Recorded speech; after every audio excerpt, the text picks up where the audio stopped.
Hello friends, Gujarati रसोई channel पर आज हूँ तमारा माटे एक सरस मजानी रेसिपी लईने आवी छुं।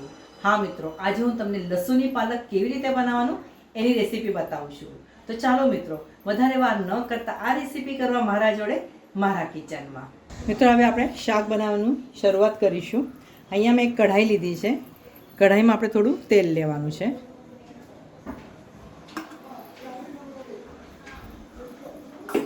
तेल हवे આપણે ગરમ થવા દઈશું। મિત્રો, આજે આપણે લસુની પાલક બનાવીએ છીએ। એ માટે આપણે અહીંયા લસણ થોડું વધારે લેવાનું છે। સૌપ્રથમ અહીંયા મેં એક 8 થી 10 લસણની કળીઓ લઈને આ રીતે ઝીણી સમારીને નાખી છે અને અડધું રહેવા દેવાનું છે। આમના અડધું જ નાખ્યું છે મેં એમાં। આ લસણ થોડું સાતળી લેવાનું છે। આ રીતે લસણ ઝીણું સમારીને નાખજો, જેથી એનો ટેસ્ટ ઘણો સરસ આવશે। ત્યારબાદ આપણે એમાં પાલક આ રીતે ઝીણી સમારીને નાખવાની છે। અહીંયા મેં 250 થી 300 ગ્રામ જેટલી પાલક લીધી છે। આ પાલકને તમારે લસણમાં સરસ આ રીતે સાતળી લેવાનું છે। પાલક એકદમ નીચે કઢાઈમાં બેસી જાય ત્યાં સુધી એને સાતળી લેવાનું છે। ગેસની ફ્લેમ તમારે મીડિયમ રાખવાની છે અને કઢાઈને કવર નથી કરવાની।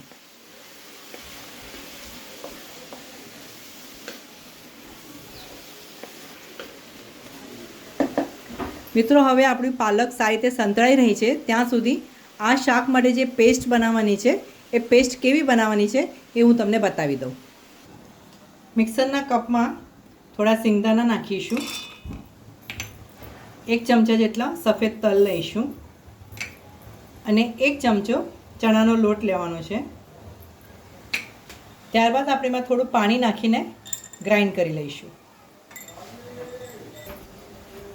આ ત્રણેય વસ્તુની તમારે પેસ્ટ બનાવી લેવાની છે। આ રીતે તમારે પેસ્ટ તૈયાર કરી લેવાની છે। મિત્રો, પાલક તમારી આ રીતે સારી રીતે સંતળાઈ જાય કે ગેસ આપણે બંધ કરીશું। મિત્રો, હવે કઢાઈમાં ફરીથી આપણે થોડું તેલ લઈશું।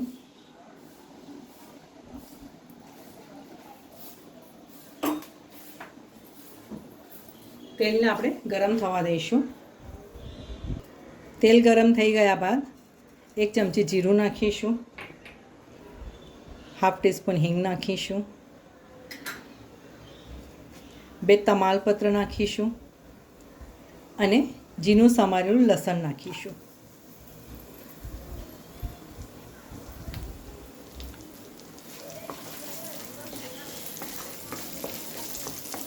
लसण तमारे गोल्डन ब्राउन करी लेवानुं छे।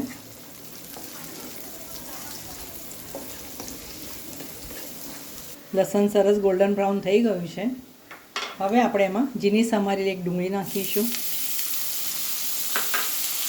डુંગળીને पण तमारे सातળી लेवानी छे। डુંગળી संतळाई गया बाद एक झीणुं समारेલું टामेटું नाखीशुं અને 2 થી 3 આ રીતે લાંબા કાપેલા લીલા મરચાં નાખવાના છે।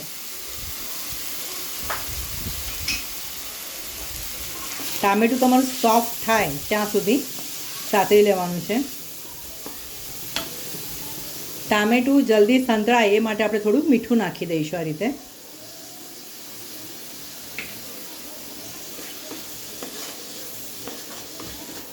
टामेटું સરસ સોફ્ટ થઈ ગયું છે। હવે આપણે એમાં મસાલા નાખીશું।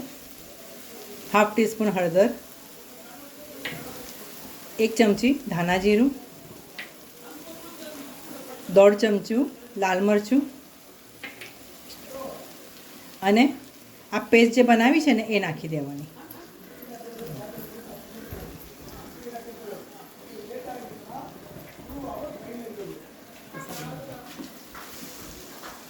સરસ તમારે આને ધીમા ગેસ ઉપર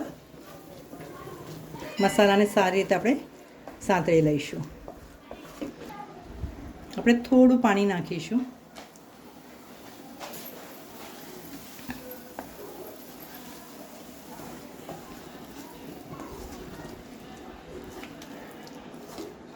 બે મિનિટ થઈ ગઈ છે। હવે આપણે જે પાલકને સાંતળી રાખી છે એ નાખીશું।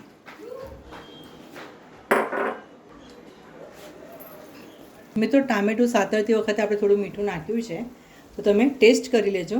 જો તમને મીઠું ઓછું લાગે તો આ સ્ટેપ ઉપર તમે થોડું મીઠું ઉમેરી દેજો. મીડિયમ ગેસ ઉપર આપણે આ શાકને એક 3 થી 5 મિનિટ માટે થવા દઈશું. તો મિત્રો સરસ મજાનું શાક તૈયાર છે, લસુની પાલક. આ શાક તમે જુવારના રોટલા જોડે ખાજો, ખાવાની અફલાતુન મજા આવી જશે. આ વિડીયો જોયા બદલ તમારો ઘણો ઘણો આભાર. આવતા વિડીયોમાં આવી સરસ મજાની રેસીપી સાથે આપણે ફરીથી મળીશું. ત્યાં સુધી સરસ ખાઓ, સ્વસ્થ રહો અને ગુજરાતી રસોઈ જોતા રહેશો.